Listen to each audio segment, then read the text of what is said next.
Good afternoon. We're back for one more show of the neighborhood news. It's Tuesday nights, 7 o'clock at night, Channel 95. We are here with one more show. And I would like to, like I've been saying for a while now, if you going through your channels and you stop on this show and it's not a Tuesday, it's because you're watching a repeat show, please come back next Tuesday night and we'll be here with the new show. Sejam bem-vindos à nossa comunidade portuguesa para mais um show de notícias da sua vizinhança. Nós estamos aqui todas as terças-feiras às 7 horas no canal 95. Se por acaso está a passar os seus canais e nós estamos no ar, não é terça-feira, é porque está a ver um programa que está a ser repetido. Portanto, venha na próxima terça-feira às 7 horas da noite, aqui neste canal, e vai ver um show novo. Fique connosco e espero que gostem. Today, it's cold, huh? Oh, it's freezing. Oh my God, winter is upon us. I tried to park as close as I could to the studio. Tell me about it. Wow. And it's cold out. Oh my goodness, yes. It's cold out. Old man winter has arrived. I know. One thing that we didn't heard yet this year is the homeless.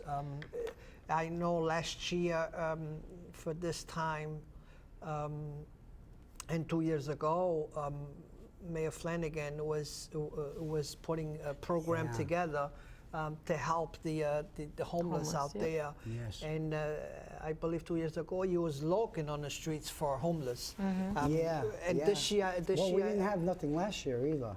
Exactly. There was a prior year when we had the warming shelter down at bottom of first level City Hall.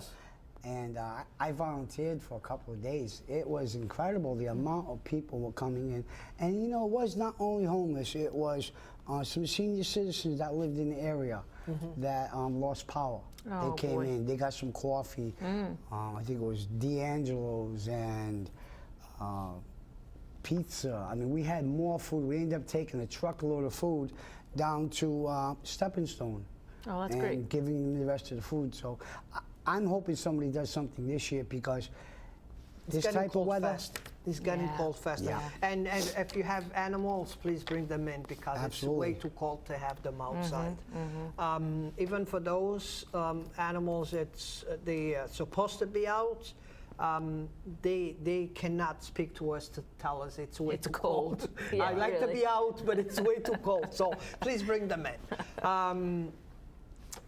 Today we have a guest, Bernadette. Thank you for coming again. No problem. And today we're going to speak to Jean St. Pierre. Jean, every time that we talk about, the conversation always goes to something that he likes to talk about, something that he knows about, something that he's been involved about. And is prevention, drug prevention. That's what we're gonna talk tonight.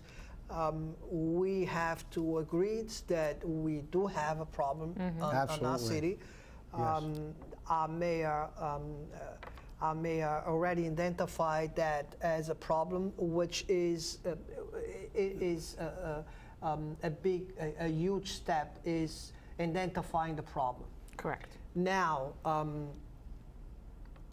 my position is, and we've been talking about this in a couple of times that we grab lunch together, is the fact that the only way that this gonna work, this prevention is gonna work, is when the people accepts to be treated.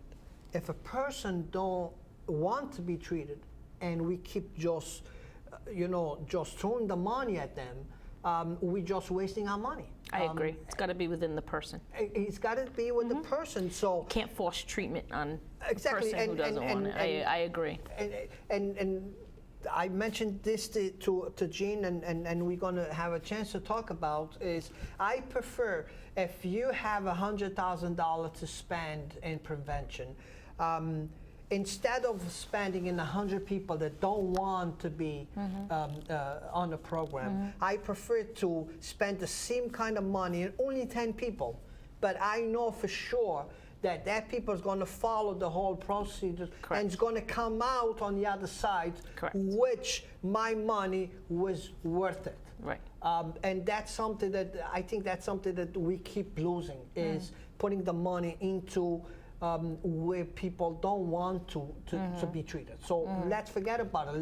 Let that person wake up one day, because sooner or later they're going to wake up. Let that person wake up first and then come to us for help. And now we have the money to help. Right. But instead of us, just because we need to spend the money, we're just going to throw the money at them. That's not going to work. That would never work. Right. That's my opinion on this Oh subject. yeah, I agree. I agree. It's got to be within the person, and that person, to me, I think's got to hit that very, very rock bottom to then say, okay, I'm done, and now I want help, and I'm done with this type of life, pretty much. Right. Well, if you examine it, there are so many different models of treatment, first of all. There's a big misconception about what works and what doesn't work. And in my experience, which is, I was an active addict, and I've going on 27 years. Congratulations. And I've been working in the field of substance abuse 24, roughly. So for me, it was forced treatment. I was forced in. It took a long time for it to catch on. So I could see that there was going to be a benefit. Right. I don't know that that's the way to go, only because, again, there's a lot of people who walk away. They prefer sitting in jail than getting treatment, because a lot of people don't want to face their issues. Right. Okay, so you're throwing money out. Like Carlos says, how do you define, though? I mean, let's look at that. How do you define when you're ready and when you're not? Because, you know, in my entire career, I haven't been able to do it. I've had thousands of clients, and it's like, it's one of those things kind of like where all them little angles all come together, and it makes that perfect circle, and you reach out for treatment.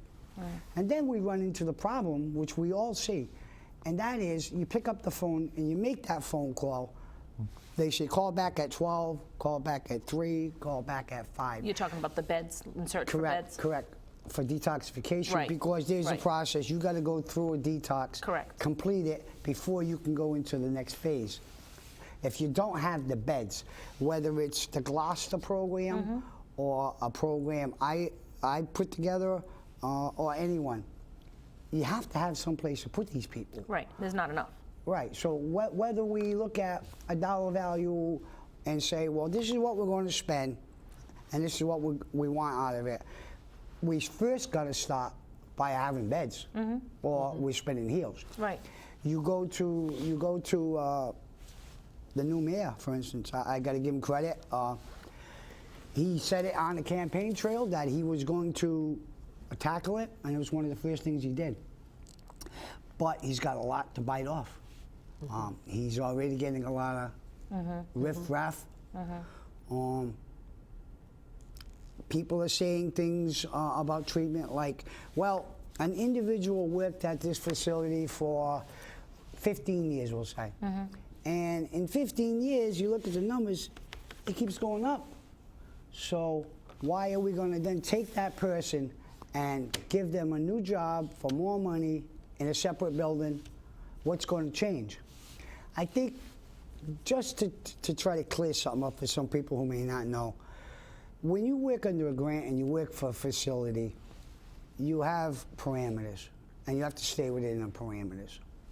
If the city comes and takes those grants back and decides that they want to work outside them parameters, there are guidelines that you can do. You can say, well, look, we've been doing this isn't working. We want to tweak that a little bit and try this.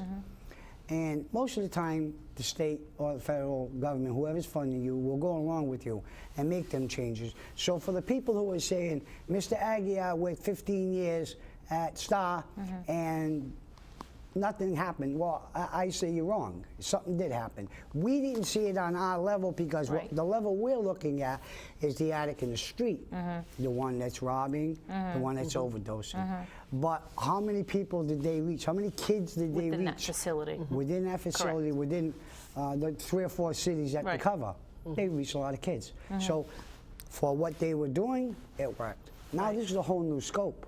Yeah. It's a whole new scope, you know? But in every system are abuse. Absolutely. And where did you think that the abuse comes on this money that we spend for treatments? Gonna get me in trouble, huh? No. All right. I'm Because and I'm seeing this, and I can I can be the first one to say it. What I see is people just to survive abuse the system. Using money from that. It's like, you know, I need my treatment for 2 weeks. I can go there. I know they're going to help me. Right. But they don't want to be treated. No. They just want to get away 2 weeks. It's just for It's that moment. crisis. It's a crisis situation. When you operate in a crisis mode, is what you're talking about. An individual will, and we've seen it happen for decades. A lot of people on assistance, a lot of people who work. Okay, a lot of addicts work. Don't ever believe that. They work. I was one that worked. But only problem is, a couple of days later, you're broke. Okay? Right. So what happens is you get to a point where there's no more money, there's no more scams you can run, no more lies you can tell. So you reach out for detox. But you're reaching out for detox in the crisis that you want the pain to go away. Okay? You're not reaching out because I want to get out of addiction. I just want to deal with this situation until I get my paycheck. Correct. Those, you need to have guideline changes. And you know, what you and I talked about earlier with Portugal, you have to have guideline changes. You have to say, I don't ever want to be the person to say, you went 3 times, you can't go no more, because if they'd have done that to me, I'd probably be dead today. Okay? Because like I say, when I went, I didn't want to go. I went because I had to go, and fortunately for me, I stood long enough to catch on. Okay, so we never know when you get it. No, I don't know anyone that got it the first time. No. You know, so you know it happens. But you have to have guidelines, Carlos. You can't keep pouring money down the drain. You have to say to people, okay, you've already been here twice. What's going to be different this time? Here's what's going to happen, and you have to set the guidelines up. You have to get the legislative delegation on board with this, because again, they vote based on getting votes. They don't vote on. I mean, I think they all care. Don't get me wrong. Right. But watch what happens with this medical marijuana. Watch how they all go the opposite way now. You know, so it's guidelines. And another thing that I think that should do is, at the end of the treatment, these people should be out of here.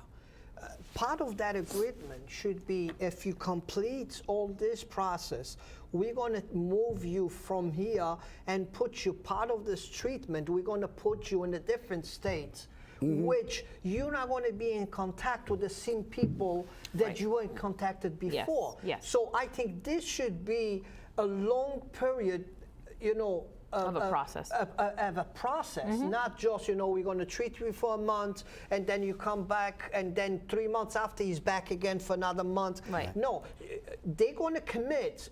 We're going to spend money with you. We have no problem. We have the money. We're going to spend money with you. But here was you going to commit for this to work, and for us to be able to help you. And at the end of that process should be a period that the person cannot even come out on the same environment that he was before that he went in. Right. Well, So you know, he could not contact the same people. Yeah, I get your theory, but here's a problem with that.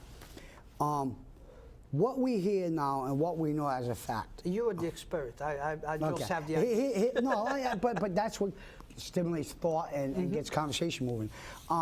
What happens now, we hear all the time, we need more beds, we need more rehabs, but we don't want them in our community. And why? Well, why is this? Statistics will show you that most people who go into rehabs outside of their area, 30, 50 miles away, okay? Right. So most people that are from Fall River are going to be treated in another community. And then that community, that program is going to tell them, okay, you've had your 6 months of treatment. Now you go to a sober house, which is a house where you pay rent, but everybody that's living there is drug-free, okay? Right. And you stay there for a while. For me, I went from Worcester to Leominster, Wow. Mass. And I stood out there for a while. Then I went back to Worcester. And I had, by the time I came to Fall River, I was in treatment nearly 2 years. And I think I had about 3 years away from Fall River before I came back. Wow. So I had enough time to say to myself that I'm not going to ever do that no more. But how I'm not going to do it is by, I'm not going to snub people. I'm still going to stop and say hi to my friends, even though they're still using. They just haven't got it yet. Right. But I'm just not going to hang with them. I'm going to say hi, You got to be bye. strong enough to just Right. say hello, goodbye, And that's where move that on. process comes in, where you say we have to do something, but nobody wants more programs in the city, because then again, what happened with me happens to them, because people from Boston, Providence, Cambridge, they'll come to Fall River for treatment and they stay here. Right. And often they'll find a job in an apartment and they'll live here. And that is part of the influx you're seeing. It's not all housing people. It's people that came here for whatever reason, Right. set up roots. When they relapse, they don't go home to relapse. They relapse here in our community, commit Right. the crimes here in our Right. community. Treatment is far too short. Yes, it A detoxification should be at the very minimum 30 days, at the very minimum. Some Then- insurances are less. Well, Insurance comes into play right, with some and because insurance they don't did come into play. They don't approve a whole Right. 30 days. Right. Some only approve, I think, 7 days. I think There's a new bill is the that minimum? I believe they just passed a bill, and I know that the insurance companies are actually volunteering to give money now. Oh wow. You know, because they're being pushed. They're Yeah, being pushed. because it's not enough. It was the insurance companies, Yes. in my opinion, that set a lot of this up when they started Absolutely. cutting treatments. You go back to when I went to treatment in the mid '80s. Treatment for me was 2 years. It was a 2-year program. It was a behavior modification program that was set up sort of like a boot camp. But it wasn't physical, it was all mental. It was basically break the person down, Right. teach them how to think right Exactly. and act right.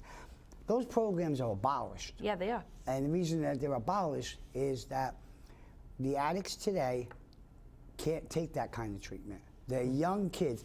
In my time, we were 35, 40-year-old addicts Right. and up. Right. Today, they're They're 16, younger. 17, Yeah. 18 Sad, years old. but- They can't take that kind of mental breakdown.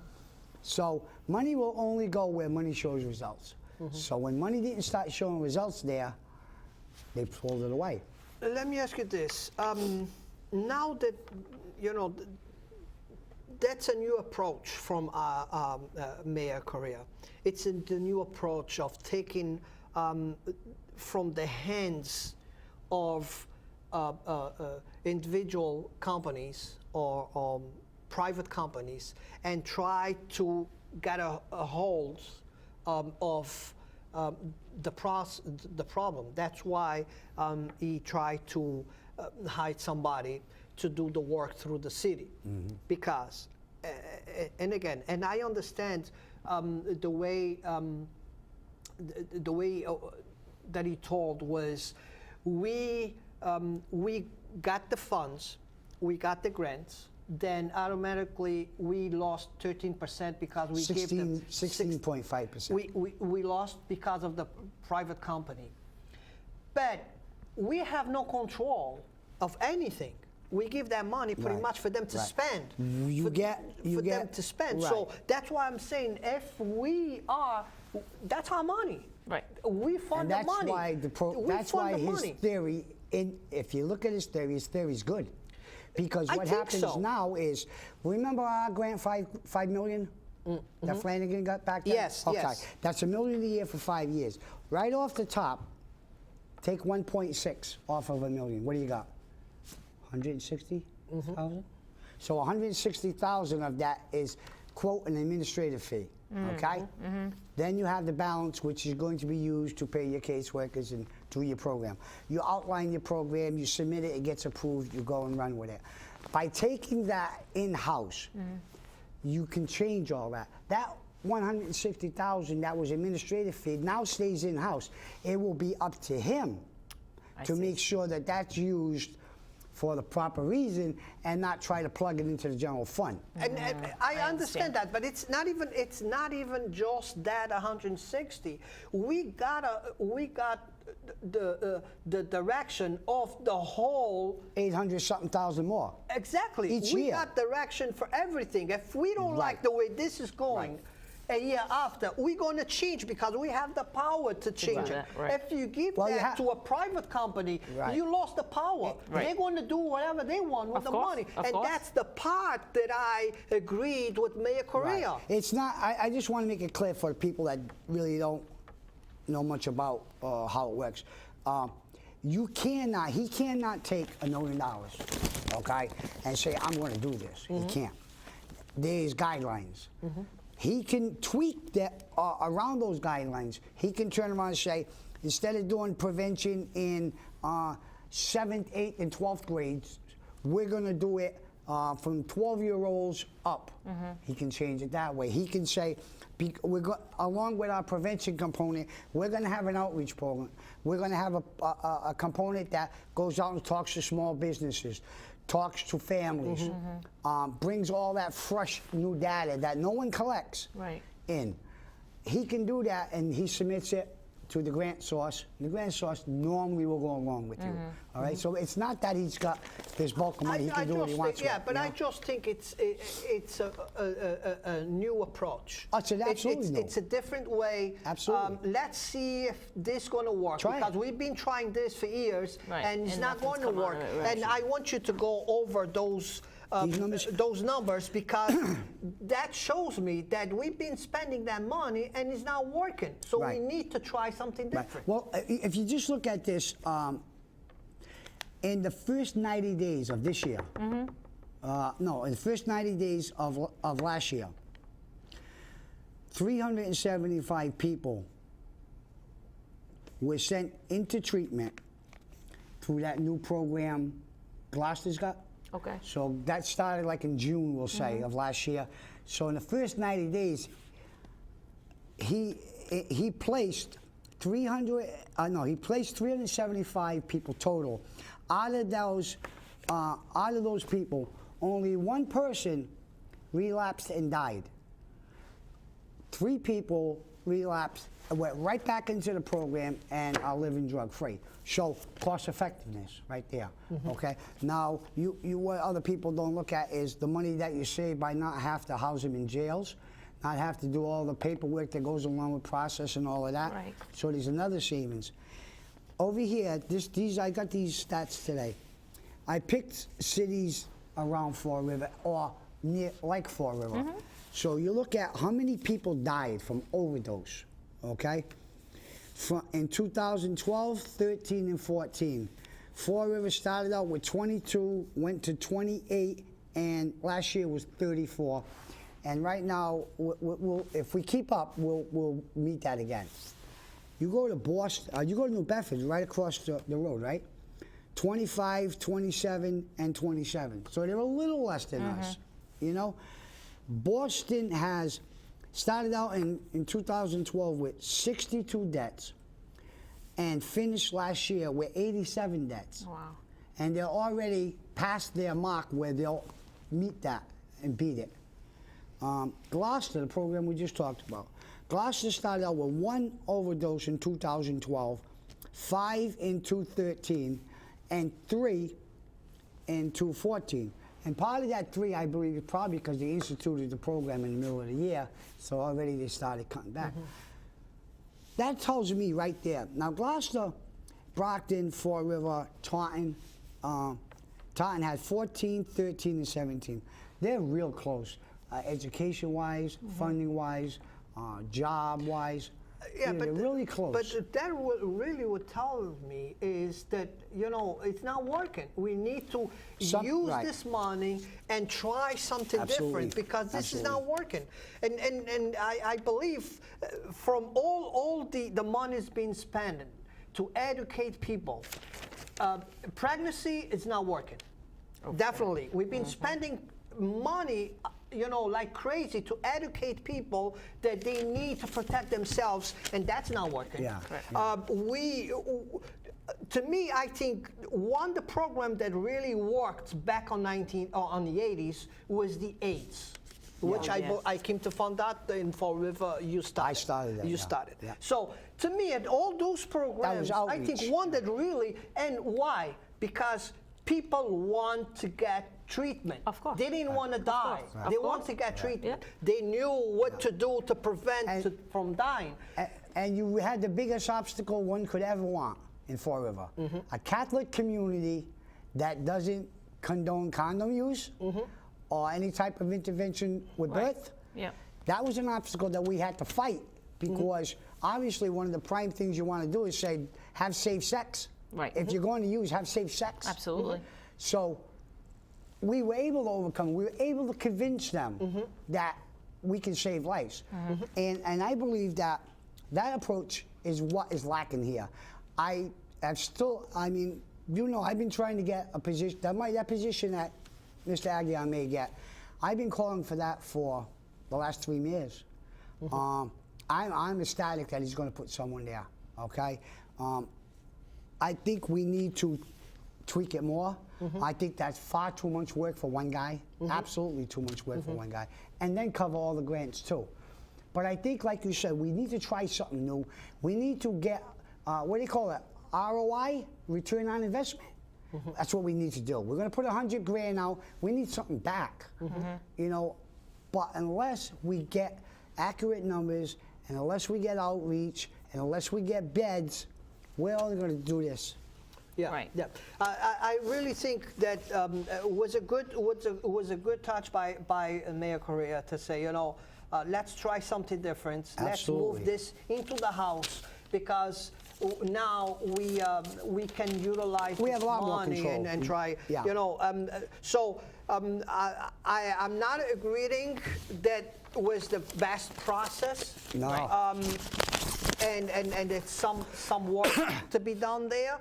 But I think it's the right direction that he wants to go, is to say, instead of us getting the money and giving the money to somebody else to spend it, and we have no control how they're going to spend it, okay? Yeah. Now, bringing this into the House, it's not going to cost the taxpayers of Fall River no money to run the program, and we're going to have the control to say, you know, it's not working this way, let's try something else. Like taking your car to a mechanic. I mean, if you went to the same mechanic for 2 years, and every time you went there, you had to bring it back again, and you had to bring it back again, how long are you going to do that before you realize you need a new mechanic? Right. There's got to be a better way. And that's what I see with what Jason is trying to do. I really believe that what he's trying to do is exactly what you said. He's saying, the money's there, let's bring the money here, and let's try to be inventive with it. Let's try some new ideas. Right. Keep what's working, get rid of what's not working, and build on it. Yeah, Because you can always go back to that facility 5 years down the road if it don't work out.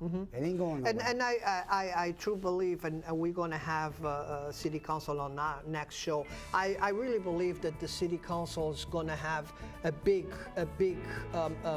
slice, exactly, and a big say on this process. And I believe that they are agreeing with the mayor. The ones I talked to, everybody on the council that I've spoken with are fully in agreement. We need something, okay? Obviously, we can say it because the mayor's heard it enough. No one liked the process. Okay, it's done, it's over. That's what we're going to change. On. Jane, thank you for coming. Absolutely. Half an hour went fast. And real quick, Thank you, Bernadette. subject. I know. Absolutely. We need to bring you back. And I see you next week. Thank you.